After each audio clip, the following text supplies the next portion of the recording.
Alors, par où on commence? Petite opération à cœur ouvert. Voilà, capteur de couple défectueux. Donc, capteur de couple, il se situe dans l'axe. C'est Voilà, et on va vous en montrer un neuf, on va voir à quoi ça ressemble. Voilà. Donc toute la techno, elle est là-dedans. Donc il y a le capteur de pas qu'on capture au niveau de la rotation, et puis à l'intérieur de l'axe, il y a aussi un capteur de couple. Alors je pense qu'il doit mesurer les efforts transversaux. Regardez, il y a un petit jeu ici avec un roulement. Et je pense que tout vient de là. C'est-à-dire qu'il doit mesurer la déformation de l'arbre quand on pédale. Alors, première étape, on va retirer le contrôleur. Donc pour retirer le contrôleur, vous avez 4 vis. Alors, 4 toutes petites vis, hein, ça doit être du M3, peut-être M2,5, pas sûr que ce soit encore du 3. Voilà, et avant de démonter les contrôleurs, tenter un démarrage toujours à l'arrêt pour vider les condensateurs qui sont contenus à l'intérieur du moteur. Donc, il n'y en a pas beaucoup, mais il y en a assez pour avoir de mauvaises surprises. Au niveau du démontage, vous avez ici, donc, il faut bien repérer le blanc et le noir parce que ce sont les mêmes cosses. Donc on a bien le noir vers l'extérieur.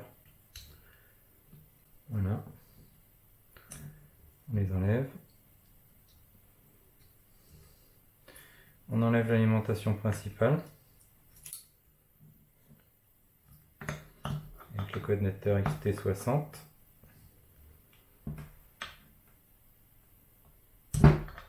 Et le connecteur des 3 faces du moteur. Voilà. Faites attention, soyez vigilants. On a un petit joint. Alors là, il est collé, donc on ne va pas prendre le risque de l'enlever. Mais faites attention parce que certaines fois, il vient avec le contrôleur. Vous avez un joint en papier. C'est pas forcément livré avec le contrôleur neuf, donc essayez de le conserver quand vous le montez. Donc on va commencer à regarder un petit peu comment c'est coupillé. Donc là on voit deux vis qui tiennent le bâti avec la partie électrique à l'intérieur, et de l'autre côté on a la vis qui recouvre le moteur. Et on a aussi après tout un bloc ici sur l'extérieur. Donc en fait là vous en avez une là, une là, une là, une là. Elles ne sont pas toutes dans le même sens. Donc on va continuer dans cette direction là.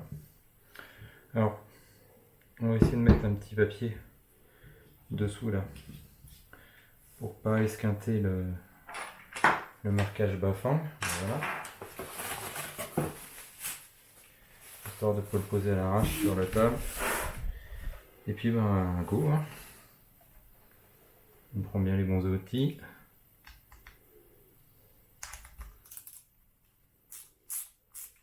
Alors là on dévisse tout. Je remarque que les vis sont vraiment pas serrées très fort. Donc on doit avoir un couple de serrage qui tourne dans autour de 5 newtons, hein, vraiment pas énorme. Donc ça sous-entend qu'au remontage, il faudra mettre du frein filet. Ah bah celle-là, elle est même pas serrée du tout.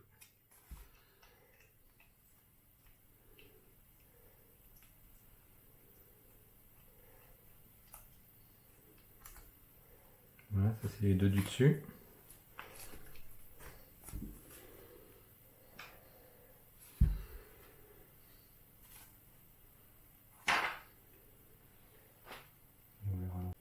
Toi, tu crois que t'es obligé de l'ouvrir aussi?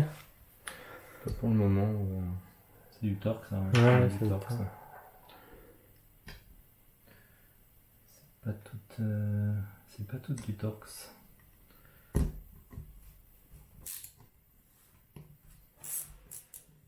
On va les desserrer. Ils sont vraiment pas bien serrés les vis.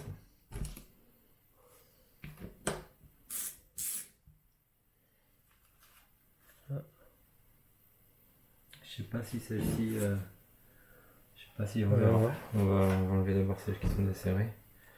Je sais pas si si elle traverse toute la partie, mais ouais, d'accord.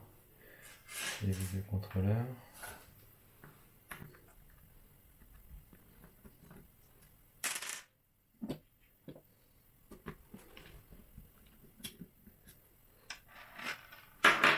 Alors, qu'est-ce qu'on a ici là? Celle du capot, celle-ci.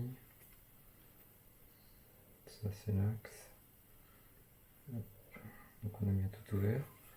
Donc, dessous, là, normalement, à cet endroit-là, on a des petites encoches pour ouvrir le moteur.